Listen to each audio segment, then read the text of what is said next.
A paz dos seus irmãos. Aleluia. Vamos abrir nossas Bíblias em Lucas 15:4. Qual dentre vós é o homem que, possuindo 100 ovelhas e perdendo uma delas, não deixa no deserto as 99 e vai em busca da que se perdeu até encontrá-la?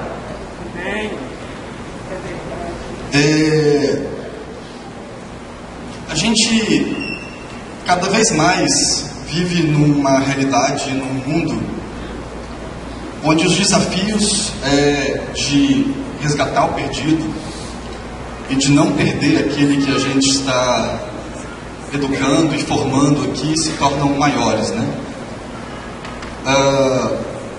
Isso é algo que é notório, é fácil de observar. Assim.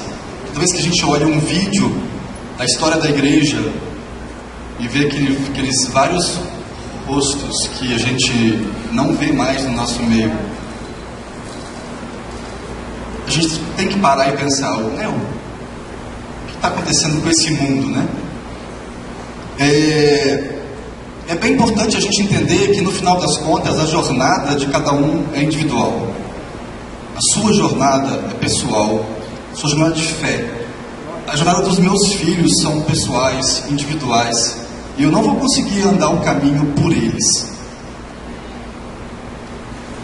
Ao mesmo tempo, todos nós temos um papel importante de podermos cooperar, ajudar com a jornada do próximo, seja ele um filho, seja ele um irmão da igreja, seja alguém do seu grupo familiar, seja quem for.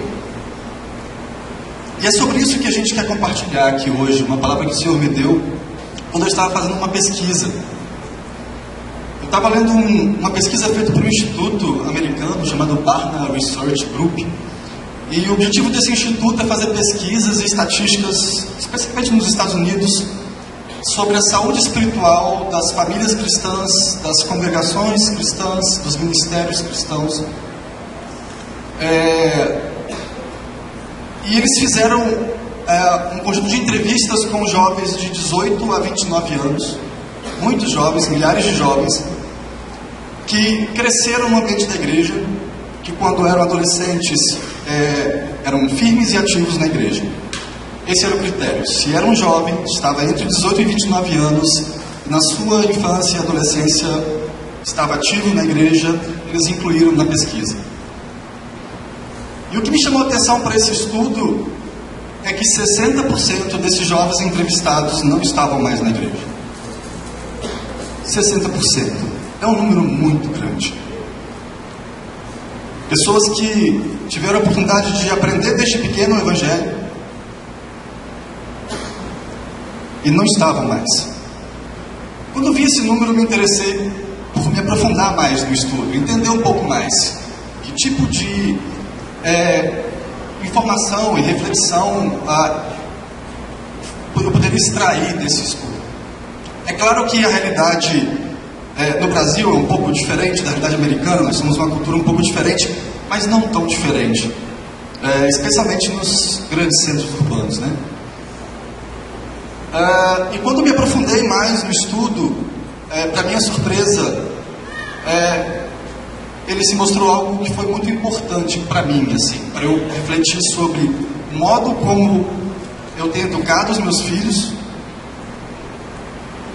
o modo como igreja a gente tem lidado com os jovens que estão aqui dentro, com os adolescentes que estão aqui dentro, principalmente com as crianças que estão aqui dentro, e também o modo como a gente tem lidado com aqueles jovens que não estão mais aqui conosco. Esse não é um tema para jovens, não é um tema para ser ministrado especificamente para jovens, é para todo mundo, é para nós.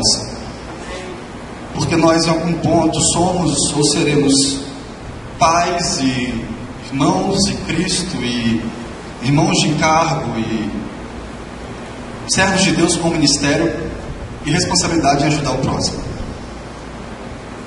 Então, eu vou pontuar uma série de elementos aqui que são resultados desse estudo e a gente vai refletir junto um pouco sobre essas coisas, tá joia? A primeira questão é que foi pontuada a característica as características mais marcantes dessa geração. E ela é uma das gerações na história mais diversificada, em termos de fontes de informação e de ter diferentes perspectivas sobre tudo. Sobre notícias, sobre a própria fé, sobre religião, sobre ética, o que é certo, o que é errado. Porque hoje, na era da informação, com a internet, a gente tem acesso a muitos pontos de vista diferentes sobre qualquer assunto.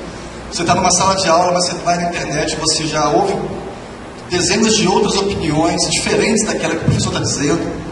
A gente está aqui pregando alguma coisa, mas todo mundo tem acesso a muitas informações. Nós deixamos de ser aquela sociedade fechada em torno ali da congregação da nossa cidadezinha. Agora a gente vive numa sociedade global e a gente tem acesso a muita informação diferente, que destoa daquilo que a gente está ensinando em casa, daquilo que a gente está ensinando no púlpito e daquilo que a gente experimenta na rua. Então essa é uma característica que a gente não pode perder de mente. Talvez os métodos que a gente adotava em algumas circunstâncias em sociedades anteriores, eles precisam ser adequados e repensados para essa realidade.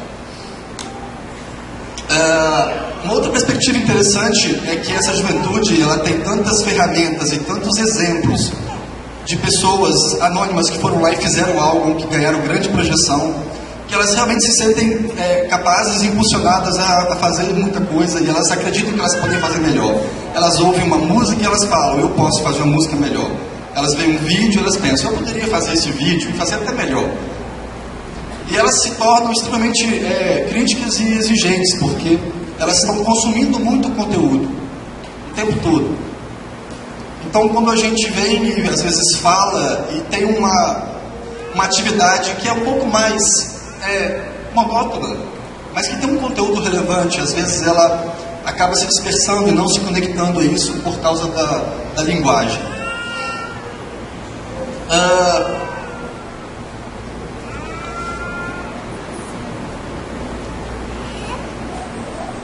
Essa geração, ela também é muito sensível espiritualmente, porque apesar de ela ser muito conectada, ela precisa de um significado maior na vida dela, porque as conexões ao mesmo tempo são muito efêmeras, são muito frágeis, são muito superficiais. E ela é extremamente sensível ao Espírito Santo, à espiritualidade como um todo. Mas ela também é muito secularizada. O que a gente quer dizer por ser secularizada não tem a ver com viver em pecado, mas tem a ver com estar muito antenada, conectada na cultura popular. Essa questão da cultura pop, da cultura popular, é algo que a gente precisa entender. Porque cultura popular é um conjunto de ideias, de comportamentos, de fenômenos, de memes, de coisas que estão aí e que a maioria da população consome e participa. Um exemplo bem concreto e prático: fazer um selfie e postar numa rede social. Quem aqui já fez um selfie? Levanta a mão. Mãos tímidas. Com medo de levantar a mão. Quem aqui usa Facebook? Levanta a mão. Então, Facebook tem tudo a ver com essa cultura popular. A gente usa Facebook. Por quê? Porque todo mundo usa Facebook, porque as pessoas estão lá. Ele não é nem bom nem ruim, depende de como a gente usa. Quem aqui usa Instagram? Geralmente quem usa Instagram é uma galera mais jovem, porque o jovem ele está mais conectado às tendências. Quem aqui usa Snapchat? Então, na medida que a gente pega coisa mais específica, você vê que a faixa etária fica mais jovem. Pegadinha. Quem usa Tinder? Tá bem, quem levantar essa mão aqui, eu notar aqui que a gente tem uma conversa depois. A piada interna aqui, Tinder é um aplicativo de namoro.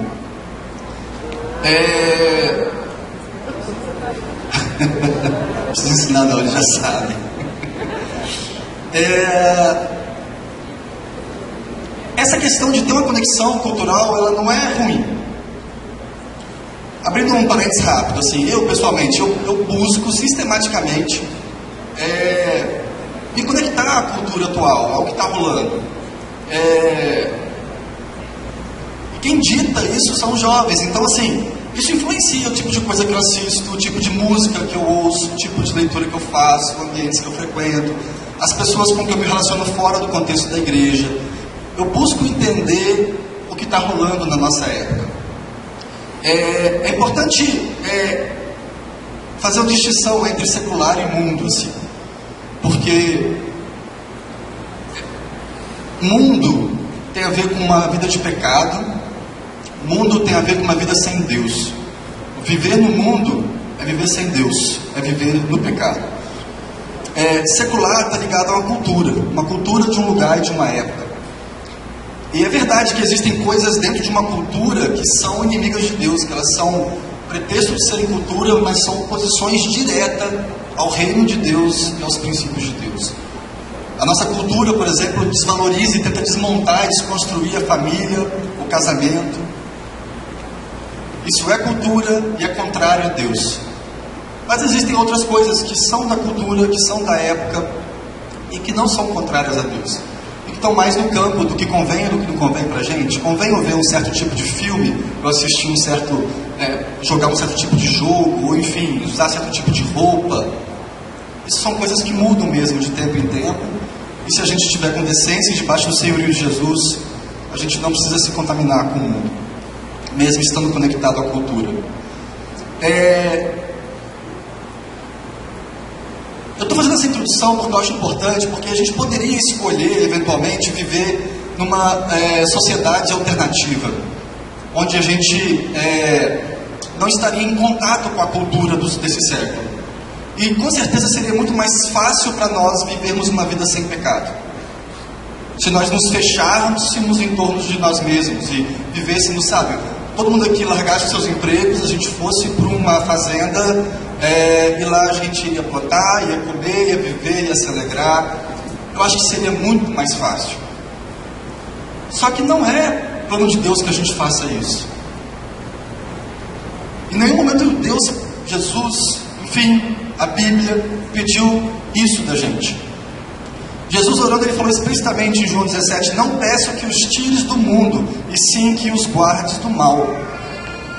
Então o propósito de Deus para nós é sermos luz lá, aqui, conectados a essa cultura, entendendo essa cultura, mas sem se contaminar com o mundo. Isso não é fácil.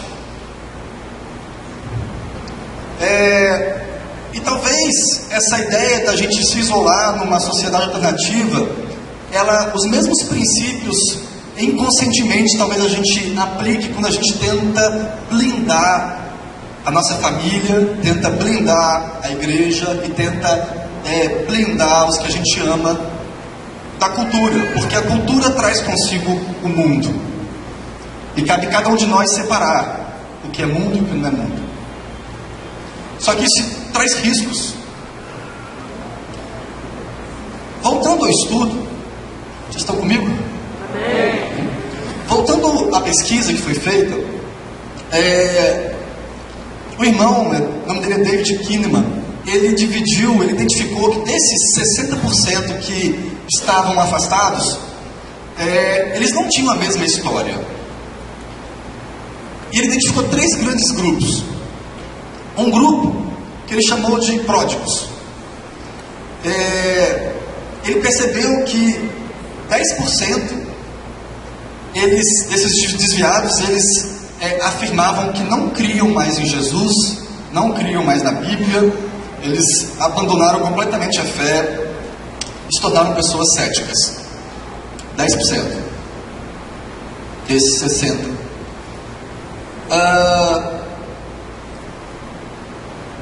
É importante entender que essas pessoas, elas cresceram na igreja. Como que alguém que cresce num ambiente onde Deus está se manifestando não crê em Deus? Tem algo aí para a gente refletir.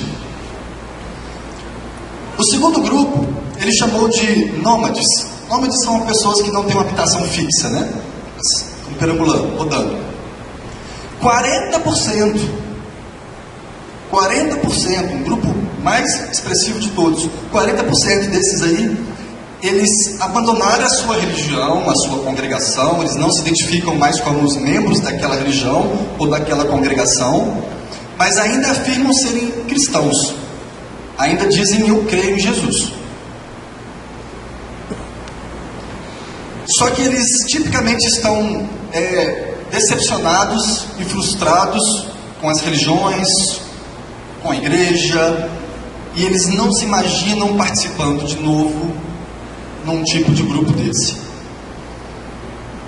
E embora eles dizem crer em Jesus e seguir a Jesus, na prática, em geral, eles passam aí por um período de esfriamento espiritual e como consequência de desobediência e de pecado também. Eles não têm a mesma força para se manter incontaminado do mundo. Mas eles creem em Jesus, eles falam, eu creio em Jesus, eu não perdi a minha fé, eu creio em Deus.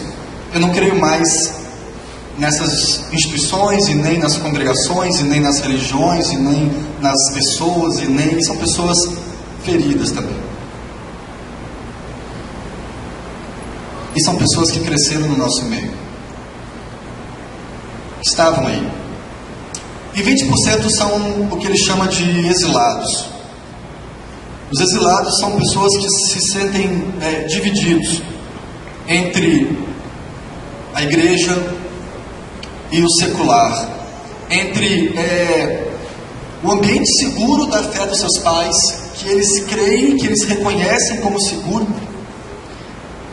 e o universo da cultura e das realizações, do desejo de fazer a diferença lá fora e não viver uma vida aqui dentro. São pessoas que querem influenciar, que querem estar lá fora, são geralmente idealizadoras e elas querem mudar o mundo, e se sentem incomodadas, meio que enclausuradas no cotidiano da vida da igreja. Frequentemente, por isso, elas também acumulam experiências negativas e decepções no relacionamento com a igreja, e por isso, em alguma altura, elas abandonam e vão tentar viver a vida delas sozinhas. Esses três grupos, apesar de serem grupos, é importante tratar cada um como pessoa e como histórias individuais, porque quando a gente conversa com uma pessoa ou conversa com outra pessoa, cada um tem uma história, cada um tem um conjunto de experiências e de razões para se afastarem. E quando a gente traz esse compartilhar aqui para a igreja, é com uma intenção de parar e refletir. Nós não temos nenhuma estatística nossa para trazer, nem tem como afirmar nada sobre a nossa realidade de forma específica. Mas eu acredito que muitas dessas coisas aqui, de alguma forma, tem a ver com a gente também. E a gente pode melhorar e a gente pode aprender com essa experiência.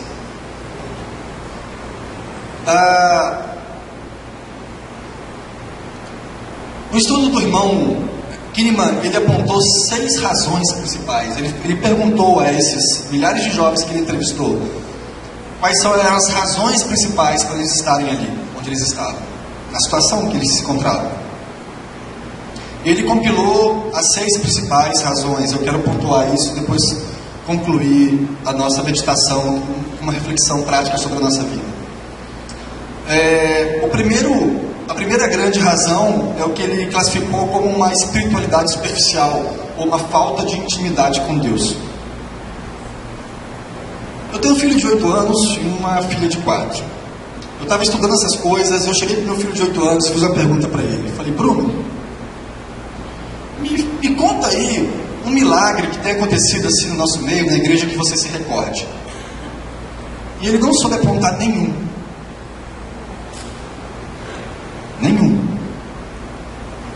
E aquilo me deixou assustado. Assim, né? Na boa, assustado, né? Falei, gente, eu estou falhando. Porque a minha fé está muito fundamentada em muitas coisas, e as experiências pessoais minhas com Deus são inquestionáveis. Ninguém pode chegar e falar, isso não aconteceu. Não aconteceu. E, ao mesmo tempo, a fé dele está fundamentado no que a gente tem ensinado. Mas qual a experiência que ele tem tido com Deus? Como ele tem percebido as experiências com Deus que acontecem aqui?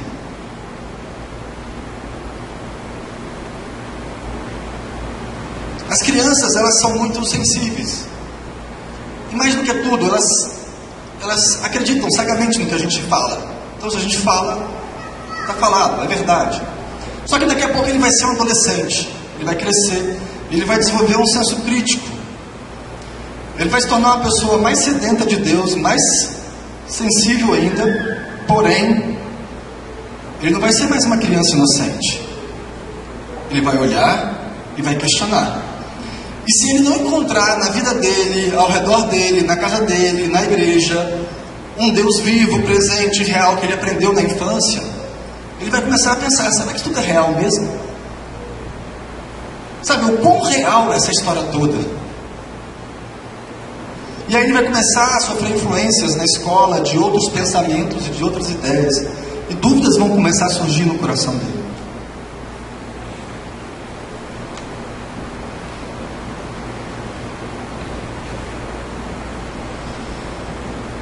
O que o estudo apontou é que as crianças e adolescentes no ambiente da igreja, elas vão crescendo, mas elas não estão tendo experiências pessoais com Deus marcantes. E nós temos preenchido isso com muitas atividades.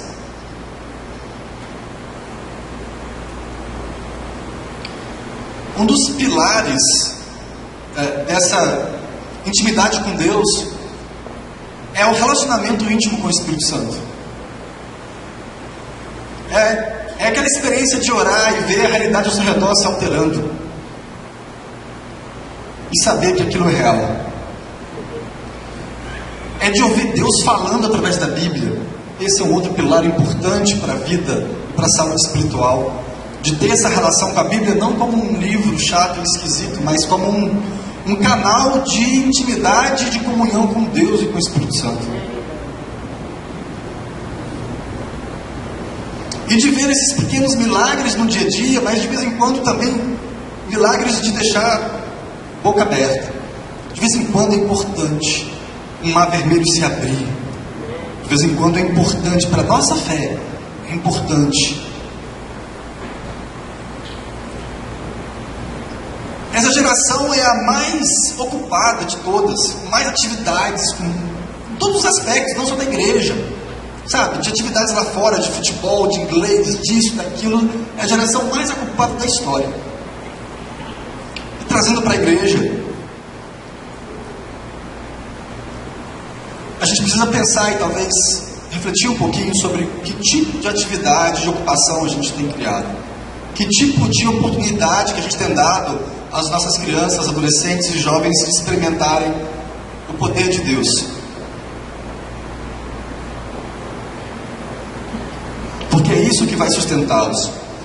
Vou falar mais um pouquinho sobre isso no final, deixa eu avançar. O segundo motivo é que a igreja, para esses jovens que estavam afastados, eles viam a igreja como um ambiente muito super protetor demais, assim. Eles viam a igreja como uma congregação que, ao invés de prepará-los com conteúdo, com diálogo, com conhecimento, com vida para enfrentar realidades de estar na cultura e saber separar o mundo da cultura, eles viam uma família cristã e uma igreja que tentava separá-los da cultura, como uma forma de poupá-los do mundo. Então, trazendo um exemplo concreto, uma adolescente chega e fala: pai, quero fazer uma tatuagem. E aí, ao invés de sentar e conversar de uma forma madura sobre isso, o que vem para o adolescente é uma atitude mais legalista. Não, isso é do mundo, e acabou. Só que esse adolescente, ele vai para a internet e encontra estudos bíblicos favoráveis a tatuagens, irmãos aqui em qualquer lugar tatuados, pessoas que se tatuaram depois de convertidas, pastores todos tatuados. Então há muita informação vindo de vários lugares. Se ele não entender de uma forma razoável e lógica o porquê, ok, ele é adolescente, ele vai obedecer, ele não tem opção. Mas ele vai associar aquela negação que a gente colocou em nome de Deus, nós vamos fazer porque é pecado, não pode, pronto, acabou. De alguma forma a gente está minando a base de fé dessa pessoa. Eu não estou dizendo que a gente tem que deixar ele fazer a tatuagem, estou dizendo que a gente tem que dialogar e conversar e dar uma base concreta e razoável para ele entender o porquê, ou os porquês. E não reduzir a coisa numa resposta trivial.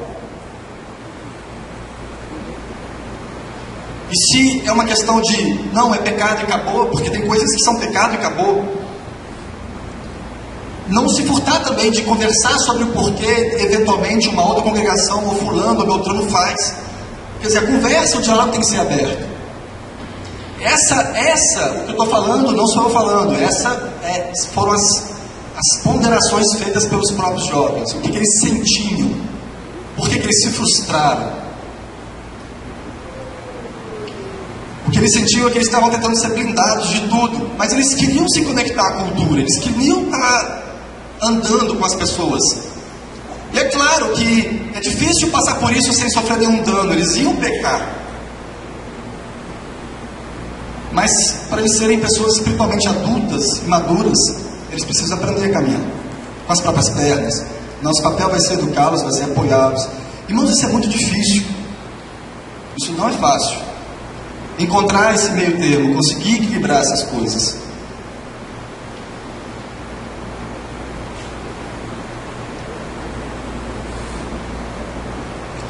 Então, resumindo, eles apontaram que, para eles,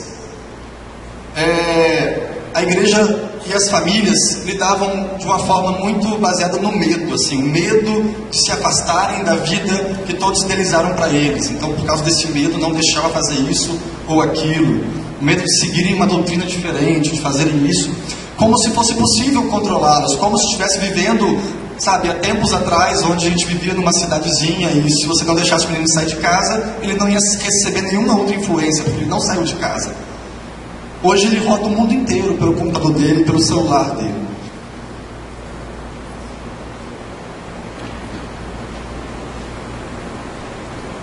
Então, ao invés de construirmos um ambiente de atividades, a gente precisaria ter um ambiente de mais informação, de mais diálogo. E menos foco em aspectos exteriores e mais foco nos valores, dos porquês, das motivações e das consequências. Mais foco no caráter cristão e não no exterior. É lógico, o exterior reflete o interior, mas tentar formar de fora para dentro não é formar.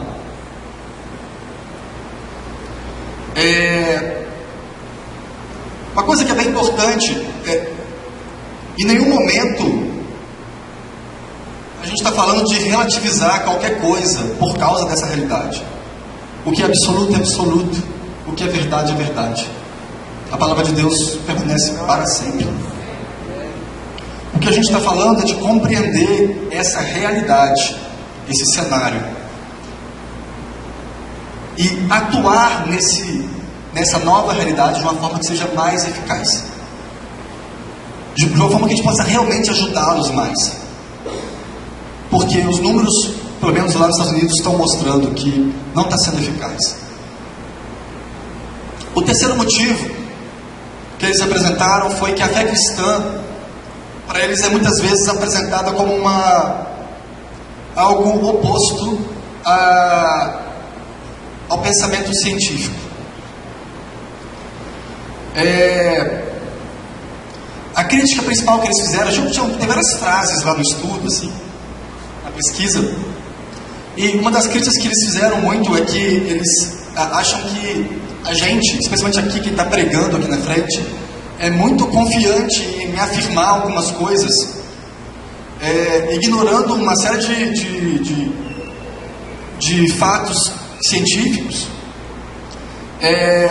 e pegando tradições e conceitos que são interpretações da Bíblia de questões que não são teológicas ou doutrinárias, mas de história, de geografia, de física, e afirmando, baseado nessas tradições bíblicas, coisas que são completamente contrárias às evidências que se tem hoje.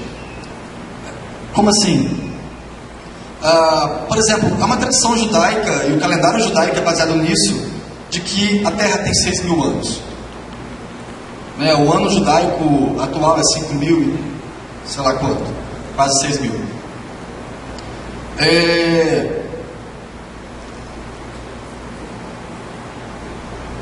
Quando um jovem cresce e começa a estudar e começa a ver uma série de evidências na Terra, na geografia, na erosão, enfim, na história, uma série de coisas que apontam de forma muito convincente para ele de que a realidade não é essa, ele começa a questionar muita coisa.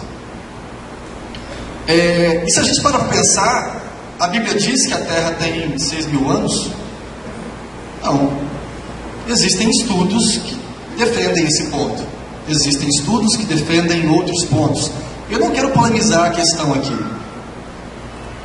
O que eu estou dizendo é que firmar uma posição de que a Terra tem 6.000 anos é uma interpretação em cima da Bíblia, sendo que a Bíblia é um livro muito mais teológico do que um livro de física ou geologia. E fechar as portas a uma discussão, a uma conversa sobre o assunto, e mais uma vez eu não estou relativizando a Bíblia. O que eu estou dizendo é que essa afirmação de que a Terra tem 6.000 anos, ela não é consenso e nem maioria entre os cristãos, entre os teólogos.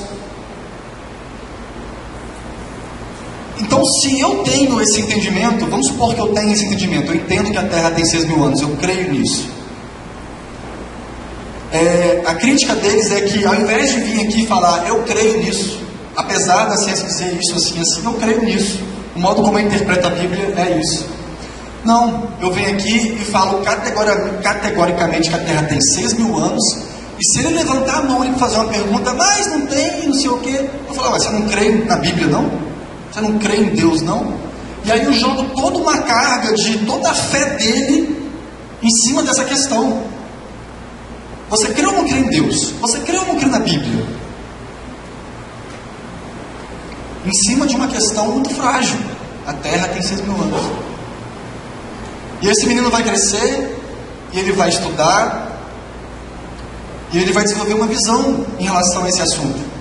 O problema é que talvez esse seja um passo para minar a fé dele em tantas outras coisas que são imutáveis, que são firmes da fé cristã, por causa de um tipo de tradição ou de interpretação em relação à idade da Terra.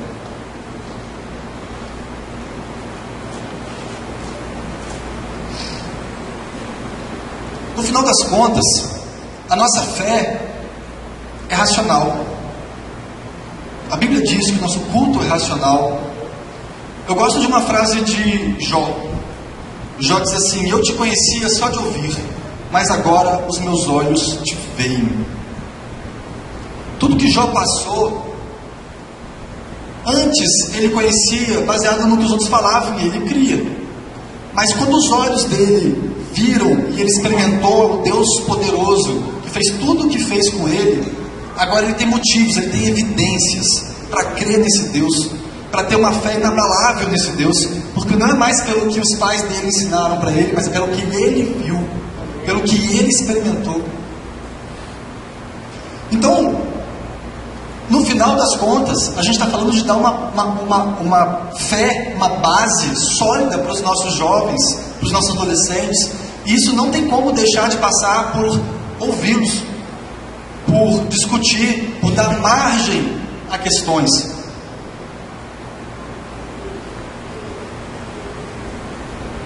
O quarto motivo é a forma com que a família e as congregações lidavam com questões de ordem sexual.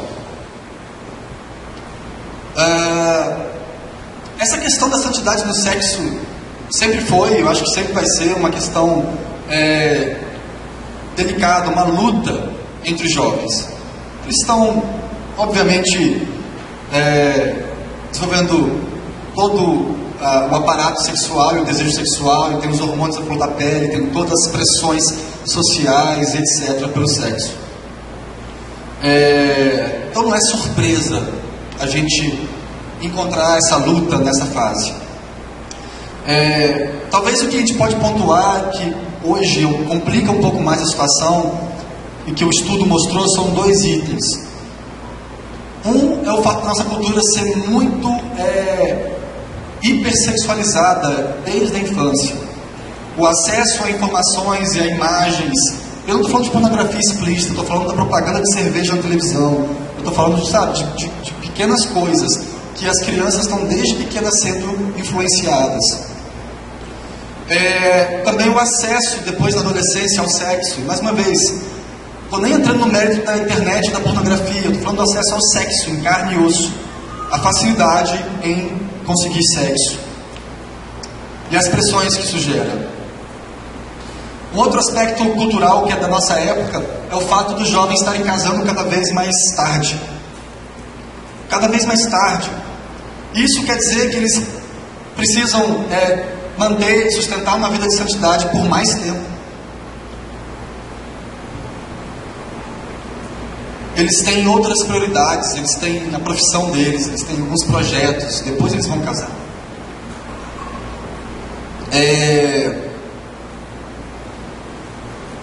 Não tem muito o que fazer, assim, talvez não seja possível mudar essa realidade que está lá fora, mas é um desafio. Mais uma vez, não há o que relativizar. Sexo fora do casamento é pecado. Não tem o que discutir. Mas o que tem sim que discutir é como lidar com esse pecado. Como trabalhar com os jovens nesse contexto. Lá nos Estados Unidos, eu acredito, espero não estar sendo ingênuo, que aqui seja diferente, mas lá nos Estados Unidos, eles fizeram uma outra pesquisa específica sobre esse ponto, entrevistando jovens de uma mesma faixa etária, cristãos e não cristãos, perguntando se eles eram sexualmente ativos. E a pesquisa lá mostrou que era praticamente igual o resultado. Não fazia diferença se ele era cristão ou não. O percentual era o mesmo. É uma coisa assustadora, né? Bizarra, assim, como é que pode? O que esses jovens eles questionaram não é o fato de que eles queriam que passasse a mão na cabeça deles e que dissesse que tudo bem, pode ir lá e pode transar. Não era isso. O que eles questionaram é o modo como o assunto era tratado, cheio de tabus, cheio de julgamentos, e de uma forma quase, na visão deles, irreal, alienada da realidade. Porque na visão deles era assim: nós somos jovens, tem um monte de gente aqui transando que a gente sabe, a verdade deles, tá, irmão? Tem um monte de gente aqui transando que a gente sabe, mas todo mundo prega de público como se isso não acontecesse. E quando alguém faz de uma forma escandalosa, tal, ele é punido exemplarmente. Isso se chama hipocrisia. E esses jovens ficavam ressentidos, e muitos deles que se afastaram por questões de onda sexual foi porque eles foram desses pegos para Cristo, como diz o ditado, e se sentiram vítimas de uma hipocrisia.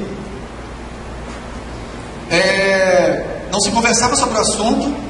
Se alguém chegasse para conversar sobre o assunto, eles tinham medo de sofrer algum tipo de exposição, de represália. Mas eles sofriam lutas, e eles estavam caindo, e eles estavam pecando, e eles não podiam falar sobre o assunto com ninguém, porque eles seriam crucificados publicamente. Eu estou exagerando, talvez eles não fossem crucificados publicamente, talvez eles fossem crucificados ali, particularmente, mas ainda assim seriam crucificados. Então, é complicado, porque a gente não pode fingir que o pecado seja algo tranquilo, normal. O pecado não é normal. O pecado não é tranquilo. O pecado não é tá tudo bem. Nunca, não pode ser. A gente não pode ficar anestesiado e não sentir mais a dor do pecado na gente, ou no rebanho, ou na família.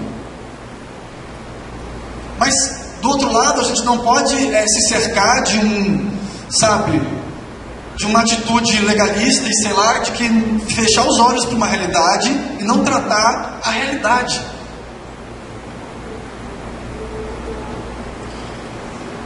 Aqui a gente fala muito sobre relacionamento, namoro, etc. E fazendo uma relação, eu vejo algo muito parecido aqui no nosso caso.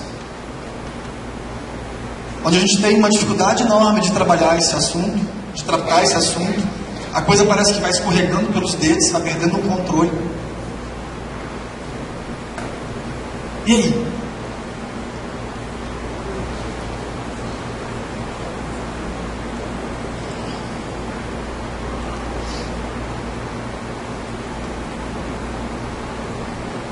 O quinto motivo, a gente está caminhando para o fim. O quinto motivo é que eles têm dificuldade com o que eles chamam de uma atitude muito exclusivista do cristianismo. Eles entendem. Deixa eu dar um passo atrás. Essa geração está sendo moldada por uma cultura da aceitação e da tolerância, a diversidade em todos os seus aspectos. A gente sabe disso, a gente vê isso nas escolas, vê isso na mídia, nos filmes, tudo, nas novelas, está influenciando essa geração a ter uma atitude de muita aceitação e tolerância com respeito à diversidade em todos os seus aspectos do próximo, aceitar o próximo do jeito que ele é.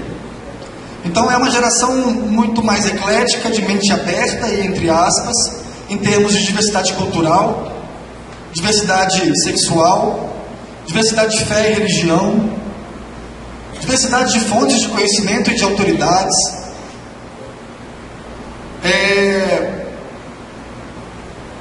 Eu não estou dizendo que seja bom, só estou dizendo que é a realidade, é o que está acontecendo. Hoje, talvez em várias congregações, um irmão aqui acompanhe e valorize mais um pregador no YouTube do que as mensagens de domingo aqui. Talvez os formadores de opinião, os pais na fé sejam pregadores na internet que ele acompanha em algum lugar do que os pais na fé que estão aqui, que convivem com ele. Por quê? Porque em parte é parte desse processo de formação cultural onde eles têm essa visão aberta de beber de várias fontes. Em parte também, talvez seja uma dificuldade que nós tenhamos de ter a linguagem adequada, de conseguir se aproximar e ter uma relação mais pessoal e com mais valor, com mais calor. E aí, se é só uma questão de conteúdo, eles vão buscar aquilo que mais agrada, que mais atrai. E o que eles precisam não é o que mais agrada. O que eles precisam é a verdade, o que eles precisam é dessa verdade com amor, com calor.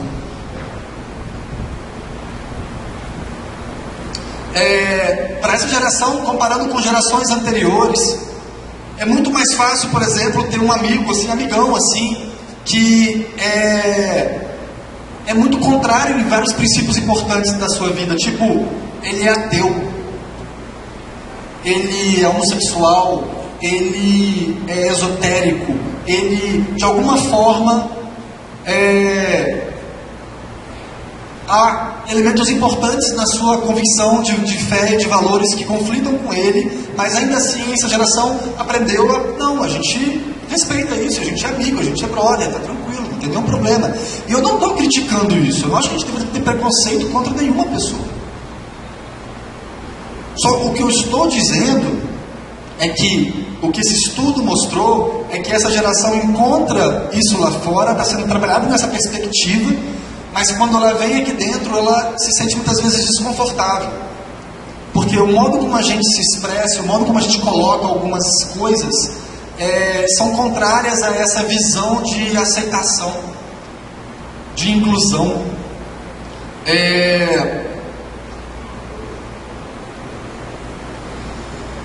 Veja, a gente não está dizendo que que essas pessoas estão querendo que a gente aceite o pecado,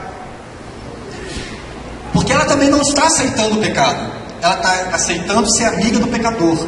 É essa a convicção dela. Ela não entende isso como um problema, ser amiga do pecador, porque é isso que ela está aprendendo. Isso tem uma série de questões que a gente poderia refletir em outro momento, porque tem dois lados dessa moeda. Mas o ponto aqui do estudo, para ficar aqui no estudo, é que esse jovem, esse adolescente sentava numa cadeira ouvindo um pregador pregar, e ele identificava a pregação do pregador como sendo preconceituosa. E em nome de Deus. Isso gerava todo tipo de conflito nessa formação espiritual dessa pessoa. E é interessante isso, porque se a gente parar para se analisar, a gente tem muitos preconceitos e a gente comete gafes. Eu tenho um funcionário, ele não é crente, e ele sabe que eu sou um cristão, mas a gente tem uma relação muito aberta, muito tranquila, assim. Toda vez que eu falo alguma coisa que ele acha que eu estou cometendo esse tipo de gafe, que eu estou sendo preconceituoso, ele fala, cara, você está sendo preconceituoso. Ele vai e fala por quê.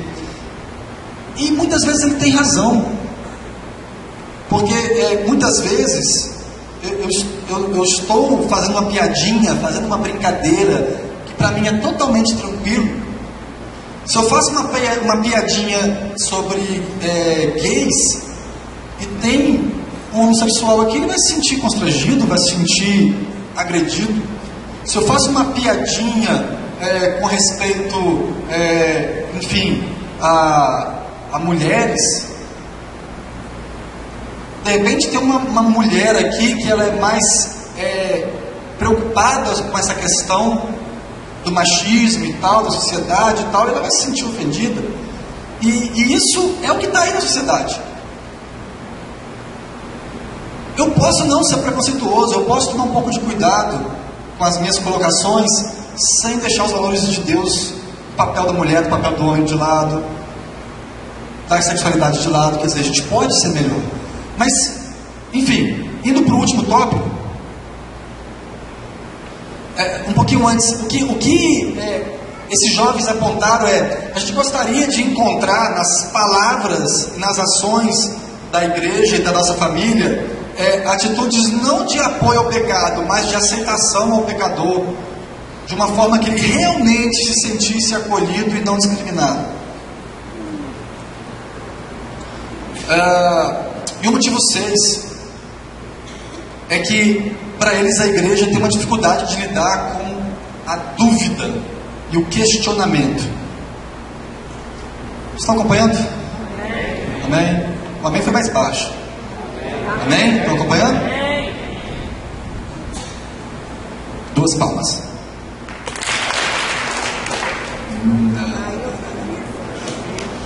Irmãos, a gente está no último tópico. Depois eu quero fazer só um fechamento. Segura só um pouquinho. Essa ideia de que a gente tem uma dificuldade com dúvidas é algo que eu tenho pensado já há algum tempo, na verdade, bem antes desse estudo.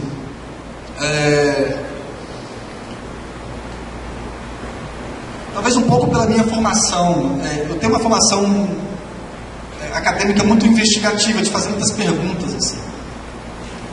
E de ter as coisas como sempre sendo questionadas. Para mim, o questionar é a forma que eu tenho de crescer, de aprender. E isso também vale para a minha fé. Eu questiono para aprender. Eu questiono porque eu não sei, porque eu quero aprender. O que esses jovens falaram é que eles se sentiam julgados toda vez que eles tinham uma dúvida.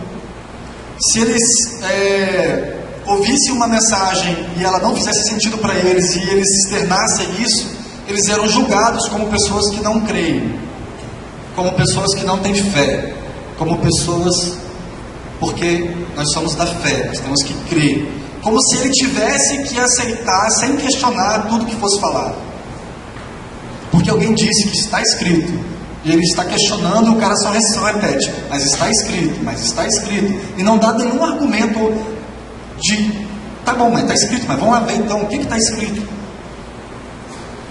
Ele quer discordar, ele quer entender os porquês.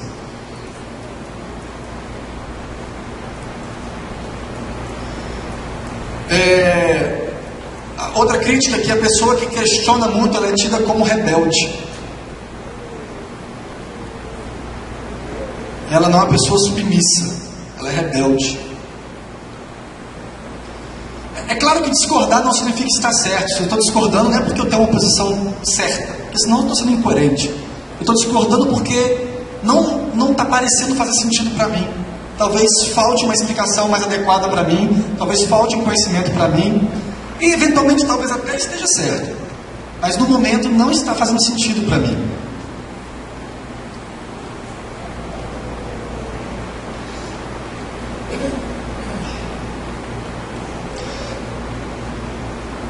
Às vezes a gente diz, não, mas a gente não tem esse problema. Qualquer um pode fazer qualquer pergunta. A gente responde. O meu avô fazia isso muito. Ele pregava aqui, falava e no final, se tiver alguma dúvida, vem falar comigo. E quem ia? Quem tinha coragem de ir? Este errado me mostra aqui na Bíblia que eu mudo agora, aqui na frente, fala para todo mundo, vem aqui e fala. Porque, veja, ele queria dizer isso mesmo. Eu estou aberto, nós vamos na verdade, vem e fala. Mas não é tão simples assim. Se você não criar uma abertura para realmente você sentar e conversar sobre um assunto, se eu tinha uma dúvida, eu ia conversar com o meu Valtir, eu ia conversar com ele na casa dele, num outro horário. Chegava lá, e se ele estivesse bem, de bom humor, se ele estivesse de mau humor, eu não falava da dúvida, eu falava de outras coisas. Não entrava na minha dúvida se ele estivesse resolvendo um problema, às vezes tem cabeça quente, não, deixa quieto. Então, o que essa geração aí, nessa pesquisa estava falando, é que eles se sentiam sem espaço para questionar, para discutir e para se expressar sem serem julgados como rebeldes, como pessoas que não creem. Como é que você pode ter esse tipo de dúvida? Ou então se expressa uma dúvida, as pessoas, então esse cara agora é assim, já são pré-julgados e estereotipados, são desse tipo, daquele tipo. E acaba que a gente deixa os jovens sozinhos nessa jornada que é pessoal, que é intransferível, mas que nós poderíamos ajudar. Concluindo, irmãos. As lideranças entrevistadas, elas abordavam essas questões de duas formas principais e as duas igualmente perigosas. Uma primeira era crendo que esses jovens estavam passando por um momento, por uma fase de aventura, e que eles iriam depois disso retornar porque eles tinham sido semeados com a boa semente. Talvez isso aconteça com vários, mas pegando por exemplo a estatística, eles começaram a ver que isso cada vez acontece menos, porque o perfil é diferente. No passado, os jovens que davam as escapulidas deles nessa época, realmente era muito disso, dele querer viver uma aventura e tal, escapulir, depois cair em si e falar, não, meu lugar é lá. Porque ele não perdeu a fé nem os valores. Ele estava vivendo essa aventura e meio inconsequente. Mas o que a gente está discutindo aqui são coisas que estão minando a fé, que estão minando os valores, os princípios fundamentais. Pessoas que estão saindo e não acham que a congregação seja um lugar bom. Elas até creem em Deus, não perderam a fé em Deus, mas perderam a fé na igreja. Como é que pode isso, né? O outro caminho, igualmente perigoso, são congregações que adotaram uma atitude de criar um ambiente o mais atrativo e o mais amigável possível para jovens e adolescentes. Então é tudo muito cool, tudo muito legal, tudo muito irado. É uma congregação de jovens. O problema é que isso não resolve nada. Você atrai os jovens durante um momento na fase da vida deles, mas você não conecta ele na vida da igreja, que é a família, que são, sabe, os adultos, os mais velhos, a vida de comunidade. E também não responde às questões mais básicas. Então eles são atraídos por uma exterioridade, talvez por um sentimento de grupo, de fazer parte. Eles estão muito mais se conectando à cultura aplicada dentro da realidade da igreja do que propriamente tendo experiências com Deus que vão os firmar para o resto das suas vidas. Então qual o caminho, né, irmãos? Orando sobre isso, meditando sobre isso, no final das contas, o caminho é o que a gente tem repetido aqui o tempo todo, que nós precisamos ter um trabalho 1 a 1. Nós precisamos ter conexões pessoais quentes com cada um. Nós precisamos criar relacionamentos que sejam significativos. Nós precisamos criar um ambiente seguro para conversar sobre qualquer assunto. Isso não é no púlpito.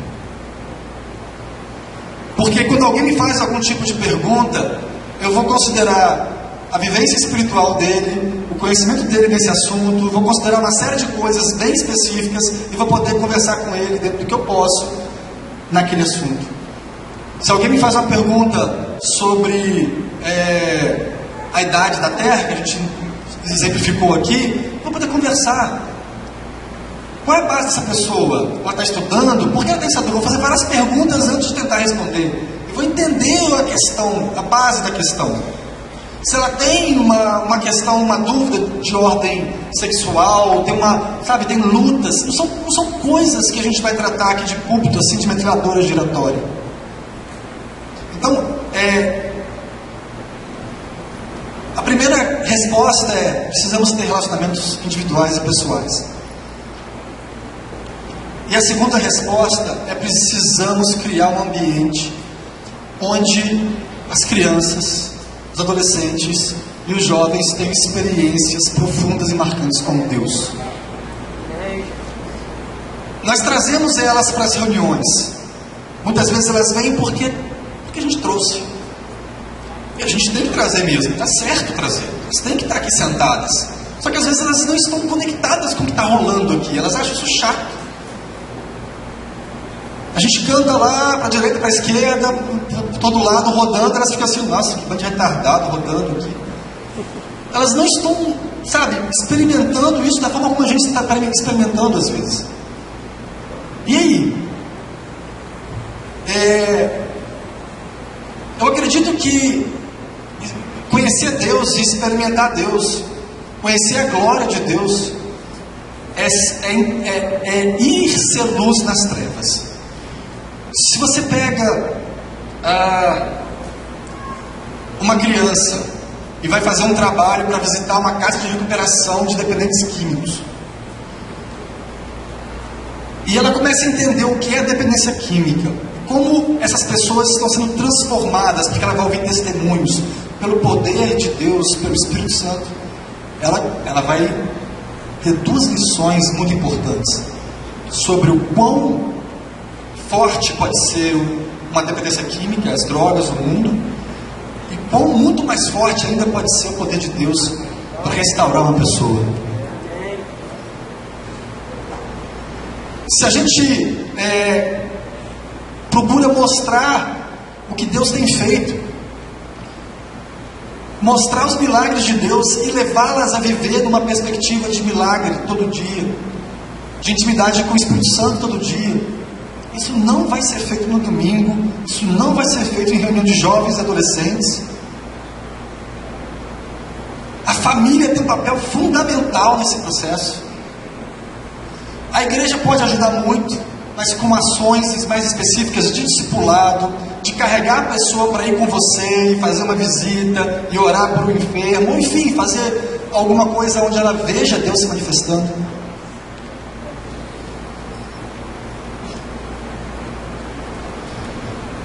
No final, irmãos, assim, resumindo tudo que a gente compartilhou aqui, é muito injusto jogar sobre a igreja todo o fardo das pessoas que se afastam,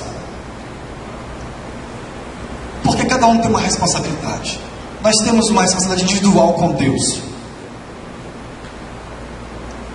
Só que nós temos um papel importante que nós não podemos negligenciar como igreja e como família. Isso começa muito na base. Nós estamos tentando lidar com problemas na juventude, só que isso começa na base, lá na infância. O modo como a gente está aberto a dialogar ou não sobre qualquer assunto. O modo como a gente está entregando verdades cristãs enlatadas, prontas. Ou não, como a gente pega e prepara o prato junto, e discute junto, e trabalha aquilo junto para que ela consiga entender aquilo. São essas pequenas coisas que vão fazer muita diferença. E na minha vida, e na minha família, uma coisa que eu percebi é que, voltando à história que eu contei no início, eu fico feliz quando meu filho está ali em cima no som comigo, porque eu vejo ele interessado no serviço. Ele fala que quer tocar guitarra, não sei porquê.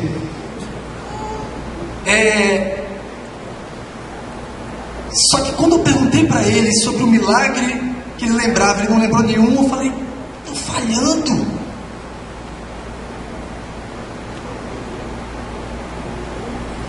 Eu estou falhando, porque eu tenho tanta coisa que eu posso mostrar para ele.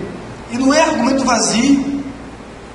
E não que seja vazio, porque é muito importante, mas não é uma história bíblica de 2.000 anos, de 4.000 anos atrás. É aqui, é a minha vida, são as pessoas ao nosso redor, são coisas que estão acontecendo aqui e agora também. Se ele não aprender a resolver os problemas dele num âmbito espiritual, num âmbito de intimidade com o Espírito Santo, e se eu preencher toda a vida dele enquanto formação e educação espiritual com atividades cristãs, talvez a gente falhe e não saiba por que falhou. Então fica para nós uma reflexão. Não adianta mais tentar criar uma redoma e proteger os nossos filhos e os nossos jovens da realidade do mundo lá fora, porque está aí. Porque é impossível protegê-los. Mas é possível muni-los. É possível dar as ferramentas, as armas espirituais para a guerra. É possível instruí-los. E é possível ser um amigo que vai ouvi-los sem julgamento, mas que vai ajudá-los, e também sem amolecer, sem passar a mão na cabeça. Porque são duas coisas que as pessoas confundem. Passar a mão na cabeça do meu filho não é amá-lo. Passar a mão na cabeça de um jovem não é amá-lo. Mas aceitá-lo, do jeito que ele está, é amá-lo. Amém? Amém. Nós vamos ficar de pé, nós vamos fazer uma oração.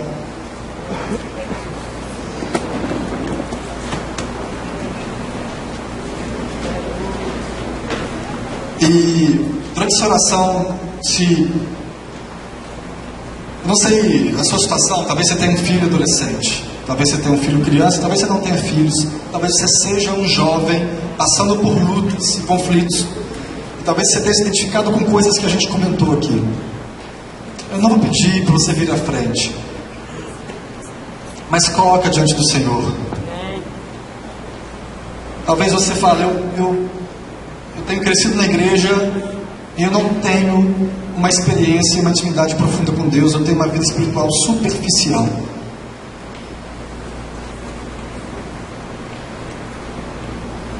Eu acredito que um caminho para a gente, nesse caso, é se unir a outras pessoas, buscar apoio.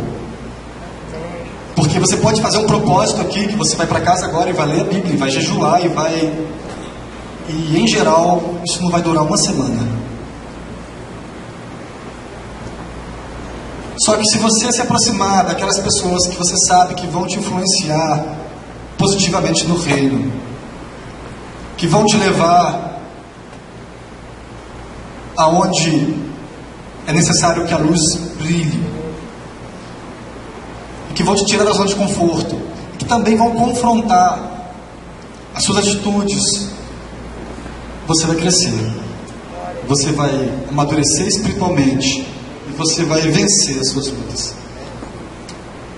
Porque porque o que você vai aprender ali é tudo o que a gente precisa. Deus. Se relacionar com Deus, ter intimidade com Deus e aprender a depender dele em todas as coisas da nossa vida.